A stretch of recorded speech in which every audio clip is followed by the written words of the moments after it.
दो चीज़ों में वो बहुत माहिर हैं। पहला तो बड़े आत्मविश्वास के साथ सफ़ेद झूठ बोलना कोई भी, और दूसरा एक सूरत बना के ये सिद्ध करना कि पूरी दुनिया जो है उनके पीछे पड़ी हुई है। इस प्रक्रिया से उन्होंने एक समय में पूरे देश का मूर्ख बनाया, फिर हम साथियों का मूर्ख बनाया, फिर एक प्रदेश के लोगों पर डोरा डाला। यहाँ तक तो बात आती जाती रही, सरकार जीते हारें, लेकिन अगर कोई देश की बात थी और मुझसे अचानक किसी इंटरव्यू में एक वाक्य निकला तो उसमें इतनी परेशानी क्यों? वो आए ना, वो बात करें यहाँ पर आकर। तो उन्होंने एक बार भी ये नहीं कहा। मैं तो ये पूछना चाहता हूं भाई, आपको तो किसी ने टेररिस्ट नहीं कहा, पर हां आप मुझे ये बताइए, देश को बताइए कि क्या पिछले चुनाव में आपके घर पर टेररिस्ट एसोसिएशन से सिंपैथी रखने वाले लोग, बात कराने वाले लोग आते थे या नहीं थे?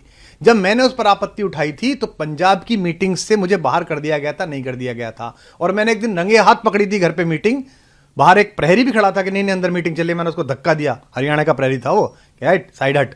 अंदर जाके देखा तो वही लोग बैठे हुए थे। मैंने कहा किनके साथ मिल रहा है? नहीं नहीं कुछ नहीं, इसका बड़ा फायदा होगा, इसका बड़ा फायदा होगा।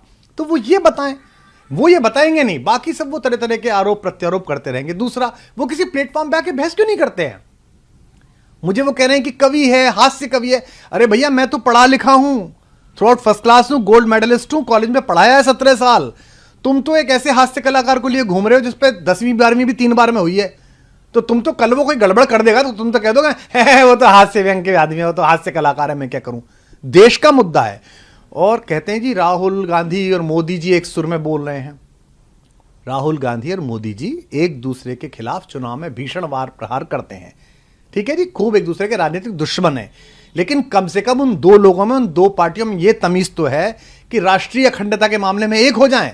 राहुल गांधी अपने पिता, अपनी दादी को इसी राष्ट्रीय अखंडता के मुद्दों पे खो चुके हैं, इसी पंजाब में बलि चढ़ चुकी है। प्रधानमंत्री कश्मीर से लेकर कन्याकुमारी तक भारत का संविधान इकसार कर चुके हैं।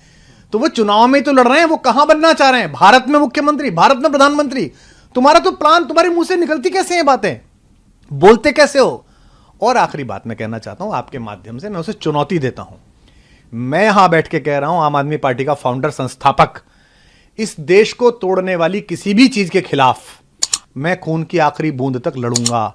वो ये कह दे कि मैं खालिस्तान के खिलाफ लड़ूंगा, वो ये कह दे कि मैं खालिस्तानियों के खिलाफ लड़ूंगा, एक खालिस्तानी पनपने नहीं दूंगा, दिल्ली में नहीं पनपने दूंगा, किसी राज्य में नहीं पनपने दूंगा।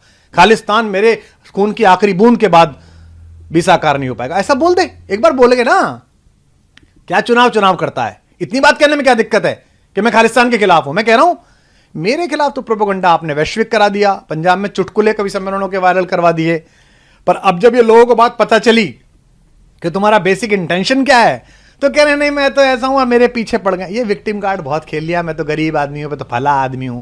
बात निकलेगी तो जरा दूर तलक जाएगी। सर, वो अपने आप को तो कह रहे हैं कि मैं असली भगत सिंह का चेला हूं, ये बात वो कह रहे हैं। भगत सिंह किसके लिए लड़ रहे थे? देश की आजादी के लिए।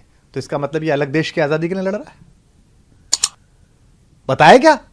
कम से कम भगत सिंह के नाम को कलंकित मत करे।